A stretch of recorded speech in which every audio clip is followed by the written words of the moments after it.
Traveler, nandito ka na pala. So, ngayon, nandito tayo sa Alobihod Cove. Bakit tayo nandito? Well, because nandito ang Alobihod Beach. Isa sa pinakamaganda or pinakamagandang beach dito sa Guimaras. Yun ang sabi nila. So, ngayon, alam nyo naman, lagi tayo naghanap ng magandang white sand. So, re-reviewin natin siya ngayon. So, lika, pasok tayo. Ayan, medyo basa eh. So, I think ayan, hindi po tayo doon ng buhangin.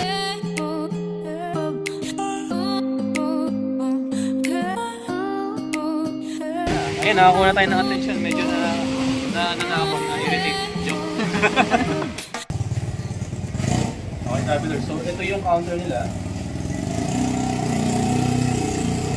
May mga entrance fee pa na kailangan mong bayaran bago ka pumasok dun sa Alobihod Beach.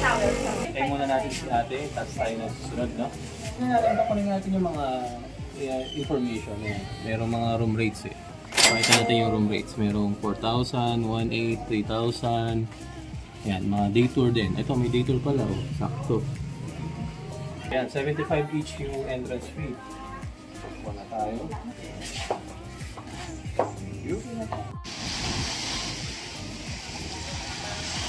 Yan, travelers. Nandito tayo sa Alobihod Beach. And of course, natimingan tayo ng masamang panahon, no? So, pero hanap tayo ng sand na hindi basa masyado at try natin yung videoin. Yan, medyo basa eh. So, I think ayan, hindi po tayo doon ng buhangin. So, nakapitin mo. Yan, try natin ito po. Ayan, so ito yung hindi basang sand ng Alobihod Beach. Kung nakita nyo, pinong-pino na rin siya. Yan. Ngayon, kuha tayo ng basa, no? Ano itsura niya pag basa? Ito, kuha tayo ng basang dito. Basang sand pala, hindi beach. Yan, medyo buo. As pag nakita mo, okay na. Hindi naman masyado pino, pero durog siya. Compared sa Manila, mas maganda to, definitely. Tapos, ito nga pala yung surrounding. Tignan nyo yung lugar, no? So, ang mapapala mo dito is may mga pangkaming side. For island hopping. Diba? Tapos, ito yung lawak. Pakita natin ko yung jewel yung lawak ng lugar.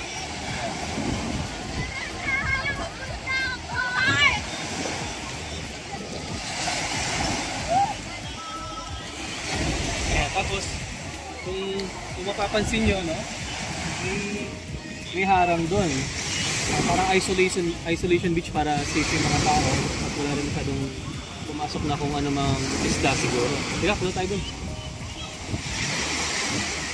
Okay, travelers, again kasama natin si Kuya Jewel, nasa left side ko, ang local guide natin dito sa Guimaras. So kasama natin siya ngayon kasi siya yung maraming alam dito, so interviewin natin siya. So Kuya Jewel, ito ba ang pinakamagandang beach dito sa Guimaras? Opo, ito po yung pinakamagandang beach sa view yan, ganda. Tapos magandang ang tubig. Tapos marami naman bibisita dito. Marami rin bibisita dito? Oo. Okay. So ito nga pala, kaya nyo ba ma-explain yan? Ba't may harang? Parang sa Davao ganyan eh. May mga isolated sa Davao. Para safe lang na magliligo po dito. Para safe po. Oo. Naarangan nila. Naarangan nila yan? Okay. Ang sa kabila, yung tawag din. Anong kabila? Ano yun? Ang beach yan. Beach yan din eh. Dito lang yung tawag yan. Yung sakop niya? Sakop yan. Okay. So hindi to sa Alobihod Beach. Iba na to. Pero pwede pa ba tayo mag-swimming dyan?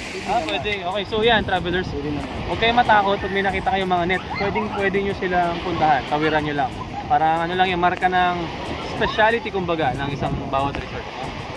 Ano pa ang matatagpuan natin dito? Actually, ayun may mga nagbibenta rin pala dito ng mga boats na gawa nila. Handcrafted yan, di ba kuya? Handcrafted. Magkano yung kuya?